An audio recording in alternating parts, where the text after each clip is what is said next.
आज सर्वप्रथम 10वीं कक्षा के विद्यार्थियों के लिए मैं गिरजा कुमार माथुर द्वारा रचित छाया मत छूना कविता का वर्णन करने जा रही हूँ।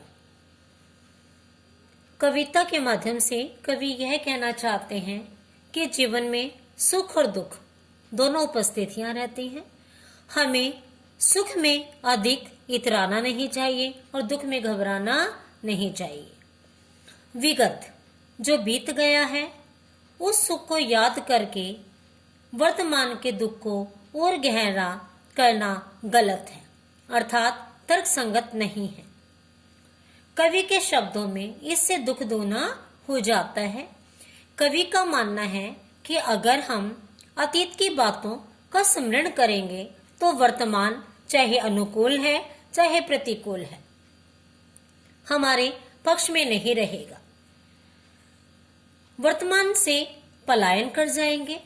कठिन यथार्थ से रूबरू होना ही अर्थात जीवन की सच्चाइयों को स्वीकार करना ही जीवन की प्राथमिकता होनी चाहिए। गिरजा कुमार माथुर द्वारा रचित छाया मत छूना कविता अतीत की यादों को भूलकर वर्तमान का सामना करने के लिए आह्वान करती है। इस कविता के माध्यम से भविष्य का वर्णन किया गया है। संदेश दिया गया है कि अतीत की बातों को भूलकर भी स्मरण नहीं करना चाहिए। जीवन के सत्य को छोड़कर उसकी छायाओं से भ्रमित रहना जीवन की कठोर वास्तविकता से दूर रहना है। हम किसी भ्रम में आ जाते हैं और जीवन की वास्तविकता से वंचित हो जाते हैं। कविता में रोमानी भावबोध की अभिव्यक्ति देखी गई है।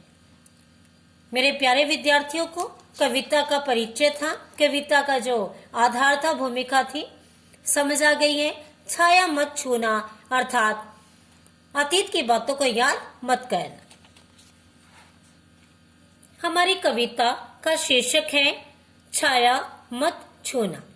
यहाँ छाया शब्द का शाब्दिक अर्थ है अतीत। अतीत की बातों को याद मत करना। कविता की भाषा शैली खड़ी बोली है। कवि हमारे गिरजा कुमार माथुर हैं। प्रारंभ करते हैं। छाया मत छूना। कवि कहते हैं अतीत की बातों को भूलकर भी स्मरण मत करना, याद मत करना। मन होगा दुख दोना, हमारा मन दो गुना दुखी हो जाएगा, अर्थात हमारे दुखों की जो सीमा है वो वृद्धि कर जाएगी, दुख बढ़ जाएंगे। जीवन में है सुरंग सुदियां सुहावनी। कवि कहते हैं कि हमारे जीवन में बहुत सारी जो यादें हैं वो सुंदर होती हैं, मन को भाती हैं। छवियों की चित्रगंध फैली मन भावनी।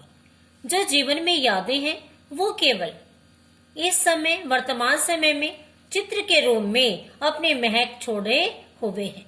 वही चित्रों की महक, वही यादों की जो महक है केवल हमारे मन को भा रही है, अपनी ओर आकर्षित कर रही है।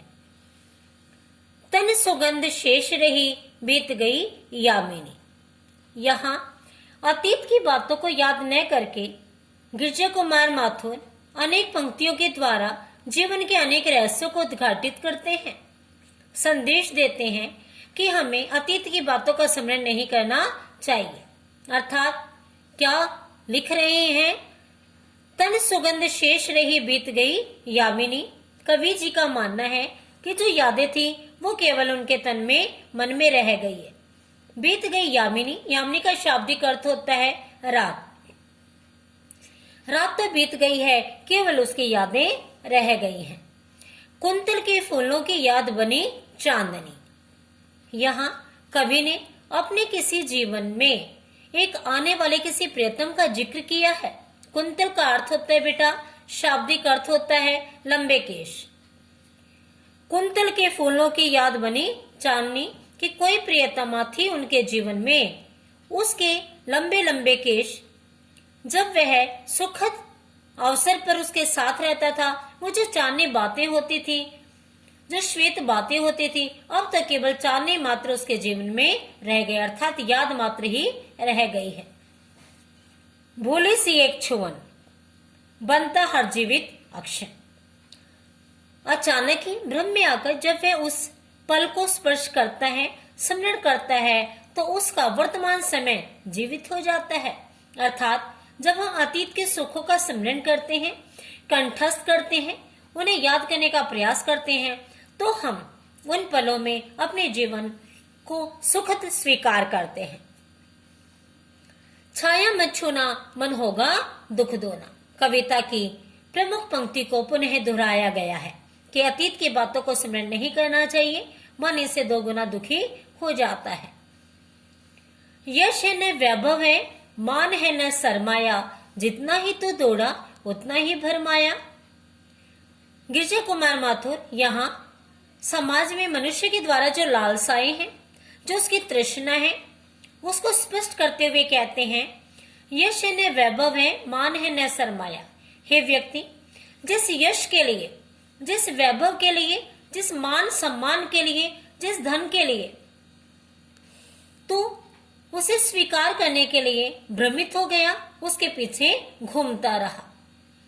जितना ही तू दौड़ा उतना ही तू भरमाया। अर्थात मनुष्य अपने जीवन में यश प्राप्ति की कामना करता है, धन दौलत पाना चाहता है, मान सम्मान चाहता है, पूंजी पाना चाहता है, और व्यक्ति इन सब जो भौतिक गुण है, भौतिक जो साधन है, इन सब के पीछे, यश के पीछे, वैभव के पीछे, मान सम्मान और धन दौलत के पीछे जितना ही भागता है, उतना व्यक्ति भरमाया अर्थात भ्रमित होता चला जाता है।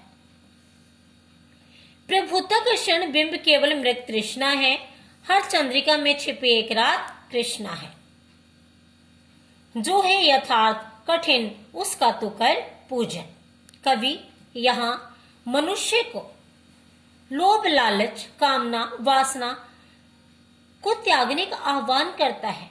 कवि का मानना है प्रभुता का शरण बिंब केवल मृत तृष्णा है कि मनुष्य अपने जीवन में सब कुछ पाना चाहता है।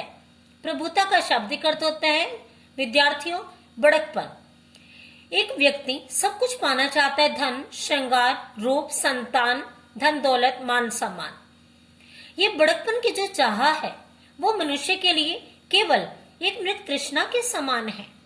हमारी कविता में मृत तृष्णा का जो शब्द है उसका शाब्दिक अर्थ होता है छल, धोखा, एक भ्रमित होने का भाव कि बड़कपन को स्वीकार करना, उसे आत्मसात करने की भावना है, वह मृत तृष्णा के समान है, धोखे के समान है, जो कभी भी किसी को प्राप्त होने वाली नहीं है।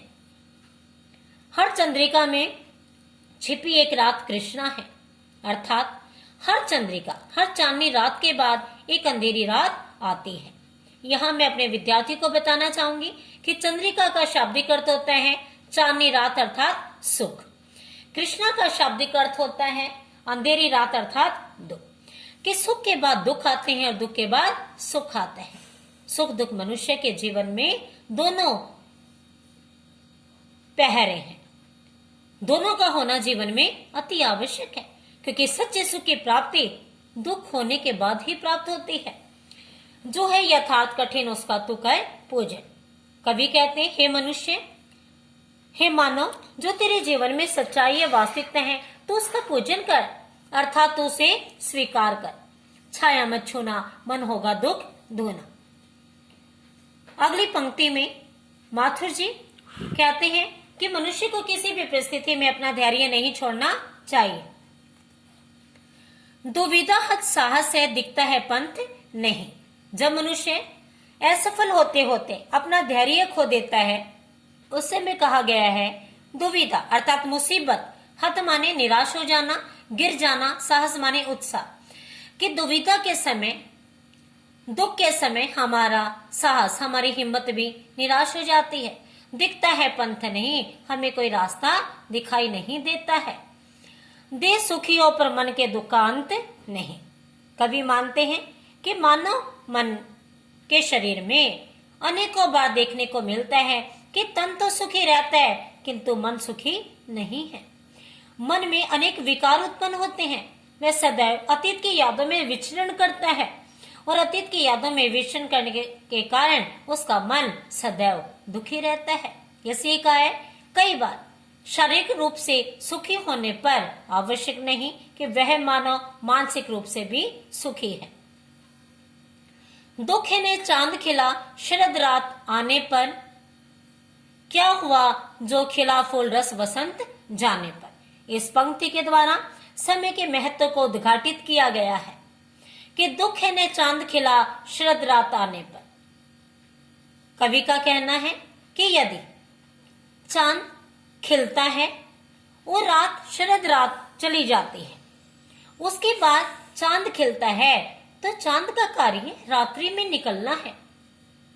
यदि रात बीत जाती है, सर्दी की रातें बीत जाएं और चांद न खिले तो दुख का कारण रहता है। अर्थात जो चीज, जो उपलब्धि हमें समय पर नहीं मिलती और बेसमय यदि प्राप्त होती है तो उसका कोई महत्व नहीं है। अर्थात शरद रात बीत जाने पर यदि चांद खिलता है, चांदनी फैलाता है तो उसका कोई महत्व नहीं है। क्या हुआ जो खिला फूल रस वसंत जाने पर। इस पंक्ति का अर्थ है वसंत बीत जाने पर यदि उपवन में फूल खिलते हैं तो उनका कोई महत्व नहीं है।